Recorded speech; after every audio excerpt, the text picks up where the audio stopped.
Hey guys, and welcome back. Now, after 4 years of ignoring expertise, lying daily, and breaking both laws and norms with impunity, Donald Trump headed into Election Day with a brazen pledge that he will cheat by not counting all the ballots. Now, it's a terrible thing when people or states are allowed to tabulate ballots for a long period of time, he said. And that's very bad. Now, Trump told reporters traveling with him on Sunday as he repeated his desire to end all vote counting on Tuesday night. Now, as soon as the election is over, we're going in with our lawyers. Now, he's been laying the groundwork for this month and mind-blowingly facet. Now, this said by a former federal prosecutor and the lead lawyer for House Democrats during Trump's impeachment over his extortion of Ukraine to help his re-election bid. Now, Trump's scheme, which invents a brand new standard that would disenfranchise many millions of voters, including overseas military service members casting absentee ballots, has also been pushed by top Trump campaign official Jason Miller. Now, Trump will be ahead on election night, probably getting 280 electorals, somewhere in that range. And then they're going to try to steal it back after the election, Miller told ABC News on Sunday. Now, the strategy of ending vote counting on election night has been discussed for weeks among the president's supporters, including former top White House aide Stephen Bannon radio show, where Miller worked prior to joining the Trump campaign early this year. Because Trump has encouraged in-person voting despite the coronavirus pandemic. Well, why would you think he care anything about the pandemic now? He hasn't ever since it's been diagnosed. But while the Democrats have called for mail-in voting, and because Election Day votes are counted first in many states, there is a strong likelihood that the initial vote tallies will favor Trump. Now, Banyans and others have pushed the ideal of cutting off the count while Trump is ahead, even though state law requires that all cast ballots be counted before a final result is certified. Now, the laying out of his plan to cheat voters was just one unusual element of Trump's closing argument, which included admission Sunday that he would like to fire the nation's leading infectious disease expert in the middle of a pandemic. Repeated attacks on his opponent's son's laptop computer and renewed attempts to win over supporters of the Confederacy, a century-and-a-half-old revolt against the United States for the purpose of perpetuating slavery. I tell you, he's a classy guy. That's all I have to say. Now, Trump went on to say, "What a place. Never fight uphill. Me boys right." That was Robert E. Lee said, "Never fight uphill." Now, Trump said wistfully last week about the Confederate general at the pivotal battle of Gettysburg. Now, he heard they were fighting uphill, but they didn't have cell phones in those days. They tried to get them to stop, but they fought uphill. Well, if he's going to compare himself to the Confederacy, somebody better tell him that they lost. Hopefully that'll be his demise.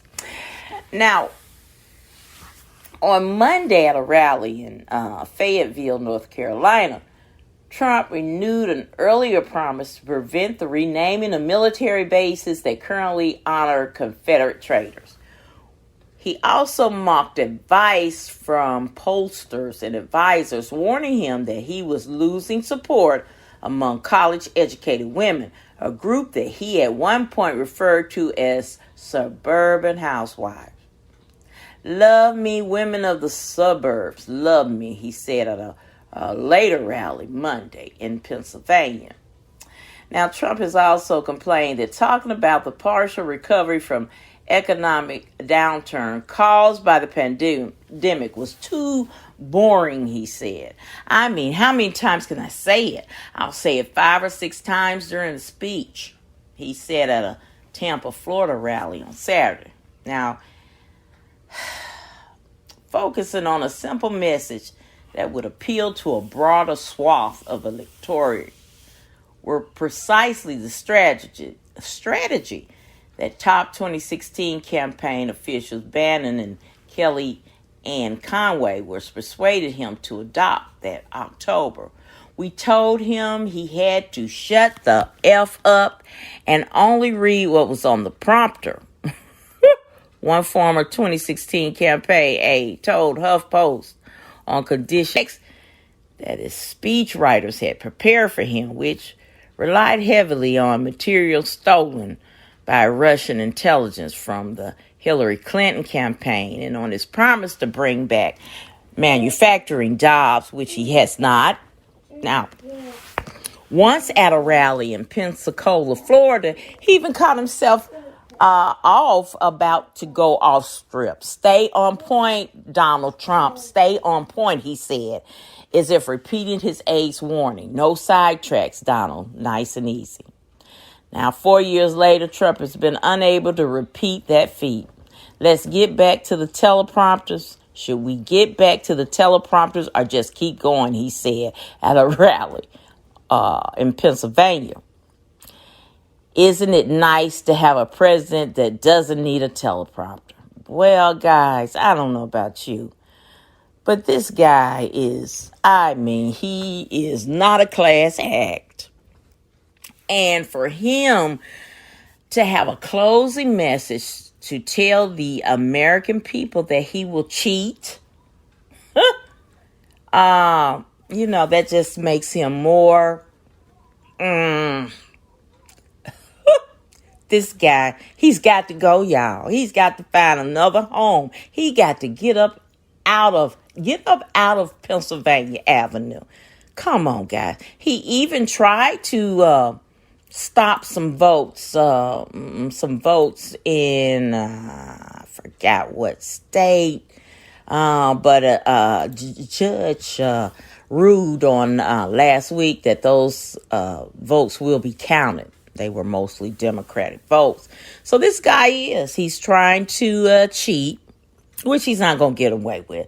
It's a lot of things. A lot of people have been letting Trump get away, but now he's not getting away with it. I think people are tired, especially the judiciary system. He's got an upcoming rape case. If you haven't seen my video on that, I'll put it right here. But, which this woman has been trying her best for years to get this to court. And finally, a judge ruled that enough evidence she has to go to court. And not only that, 24 other women have come forward. I mean, this has been in the background ever since, even before he became president. And nothing has been done about it. But it's going to be done now. And, his lawyers wanted the taxpayer to pay for his lawyer defense on these charge, but a judge ruled no, it's going to be on his payday. The state and the government is not paying for his trial, his rape trial, his misconduct trial. So guys, it's not too late. Today is voting day. Please go out there and exercise your right to vote, because many of your forefathers died just to only get this privilege. So we need you. We need you to vote like your life depends on it. And if you got to stay in line 2-3 hours, hey, just look at the the benefits of voting, and let's get it done. Let's get this clown out of the White House. All right, guys, that's all I have for you. Thank you so much for watching my video. I hope that you will like, share, and subscribe to my channel. And vote. And as always, important, be blessed, y'all.